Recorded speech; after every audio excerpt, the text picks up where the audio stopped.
वल्लास 4 stages analysis of problem solving. तो Graham वल्लास ने 4 stage model बताया क्रिएटिव प्रॉब्लम सॉल्विंग के लिए, जिसमें उसने प्रोसेस हाईलाइट की कि उसमें कॉन्शियस एफर्ट से अनकॉन्शियस इंक्यूबेशन कैसे अल्टरनेट करता है ना। कॉन्शियस एफर्ट मतलब जिसमें हम लोग खुद से सोचते हैं, समझते हैं, एफर्ट डालते हैं प्रॉब्लम सॉल्व करने के लिए, और अनकॉन्शियस इंक्यूबेशन मतलब क्या कि हम लोग प्रॉब्लम को साइड में रख देते हैं, तो फिर उसके बाद जो अनकॉन्शियसली हमको अचानक से जो रास्ता मिल जाता है कैसे प्रॉब्लम सॉल्व करना है ना, वो वाला। तो इसमें देखते हैं स्टेजेस में भी बताया है। प्रिपरेशन, तो प्रिपरेशन स्टेज 1 होता है, जिसमें हम लोग इन्फॉर्मेशन देते हैं सारी, फिर डिफाइन करते हैं हमको क्या प्रॉब्लम है, फिर हम लोग इनिशियल सॉल्यूशन अटेम्प्ट करते हैं, ट्राई करते हैं कि कैसे सॉल्व करना है वगैरह, कॉन्शियस एफर्ट डालते हैं हम लोग, खुद से मेहनत करते हैं ना, खुद से सोचते हैं, और हमको इमीडिएट सक्सेस नहीं मिल पाता। उसके बाद इंक्यूबेशन आता है, तो हम लोग प्रॉब्लम को साइड में रख देते हैं, तो अनकॉन्शियस कॉग्निटिव प्रोसेसिंग होती है, जो हमारे कंट्रोल में नहीं होता, मतलब हम लोग जब प्रॉब्लम से हट जाते हैं तो फिर वो सडन इनसाइट्स जो है मेंटल रिस्ट्रक्चरिंग करने लगता है ना, मेंटल ऐसा वो कंसोलिडेशन टाइप मतलब होता है वो, उसमें कि हम लोग बिना कुछ किए भी हमारा मेंटल रिस्ट्रक्चरिंग होता है प्रॉब्लम के बारे में, जो हम लोग उसको साइड में रखते हैं, ठीक है। फिर स्टेज 3 इल्यूमिनेशन क्या है, जिसमें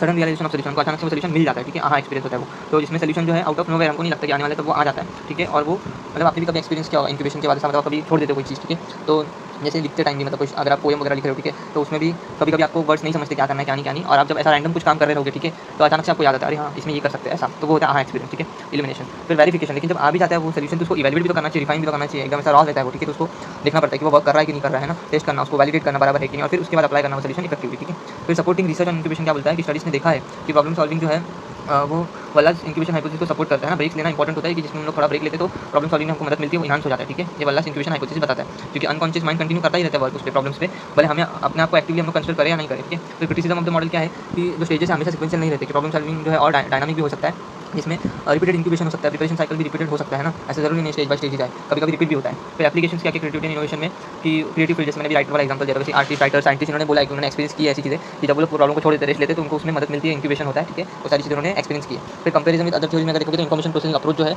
वो step by step problem solving करता है, बट ये जो वल्लास मॉडल है इसमें अनकॉन्शियस प्रोसेसिंग के ऊपर ज़्यादा ध्यान दिया क्रिएटिविटी में, फील्ड में, ठीक है। तो वो अपना डायरेक्ट मतलब हम लोग प्रॉब्लम छोड़ देते तो अपने आप हमको जवाब मिल जाता है।